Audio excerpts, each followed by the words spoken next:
Ya, bismillah. Assalamualaikum warahmatullahi wabarakatuh. Saya Sifu Oktra dari TCM Center. Hari ini adalah hari ketiga pelaksanaan kursus TCM Angkatan Dasar di Yogyakarta.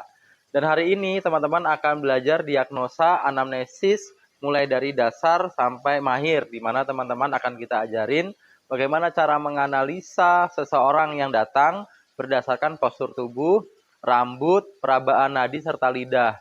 Dari situ, teman-teman para peserta nanti akan kami bimbing juga agar bisa menentukan titik akupuntur berdasarkan diagnosanya, kemudian melaksanakan tindakan terapi berdasarkan diagnosa tadi. Kita simak kegiatannya bagaimana. Jangan lupa like dan subscribe. Saya Sifu Oktra. Ya, baik. Di dalam melakukan tindakan akupuntur, pertama kali setelah melakukan diagnosa dan anamnesis terhadap klien, kita harus berupaya mampu untuk menentukan alat terapi yang akan digunakan berikutnya. Jadi melakukan perencanaan tindakan, yaitu alat terapi apa yang akan kita gunakan.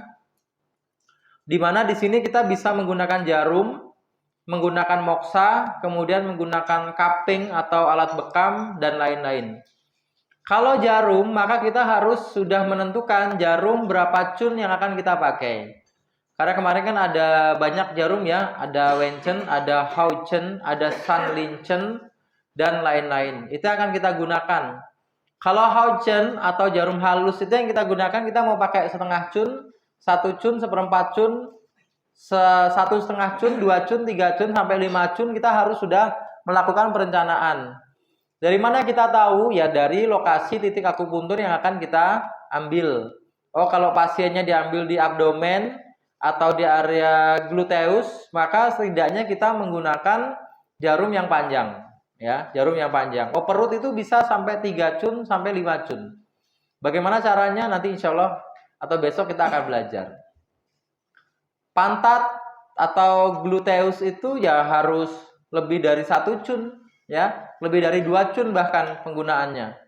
Kalau wajah cukup setengah sampai 1 cun. Kalau areanya berada di area titik Yuen, maka kita cukup menggunakan 1 cun, udah cukup insya Allah.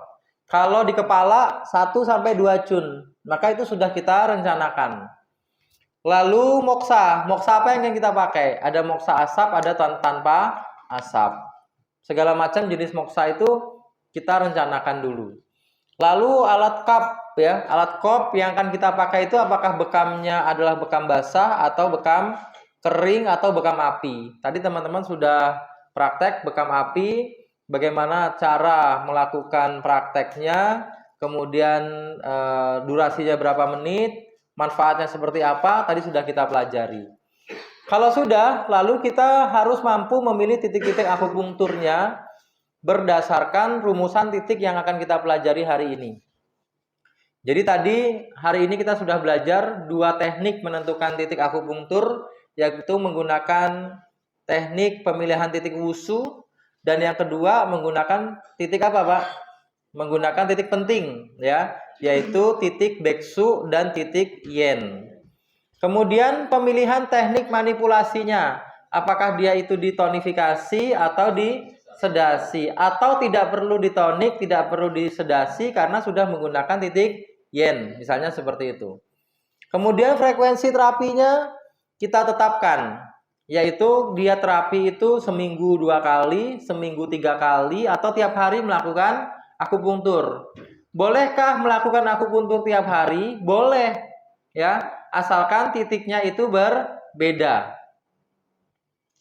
Jadi misalnya dia datang hari ini kita treatment dengan beksu ditambah dengan titik yen, besok datang lagi kita treatment dengan titik mu ditambah dengan titik he misalnya. Boleh Pak, berbeda, ya kan?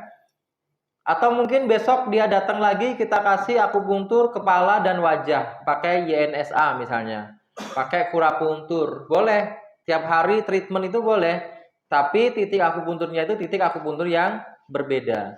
Kalau titik akupuntur yang sama bagaimana? Pada dasarnya titik akupuntur yang sama itu boleh diulangi itu kalau sudah 3 kali 24 jam atau 3 hari. Kenapa? Karena proses penyembuhan pasca tindakan akupuntur itu dia lukanya akan menutup sempurna itu 3 kali 24 jam.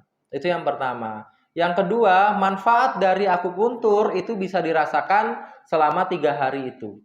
Jadi kalau hari ini kita akupuntur, siang misalnya kita akupuntur, tapi belum dirasakan apa-apa manfaatnya, mungkin badan masih pegel, perut masih kembung, itu nanti baru kita akan rasakan dalam jangka 3 kali 24 jam tersebut, kadang begitu Bu.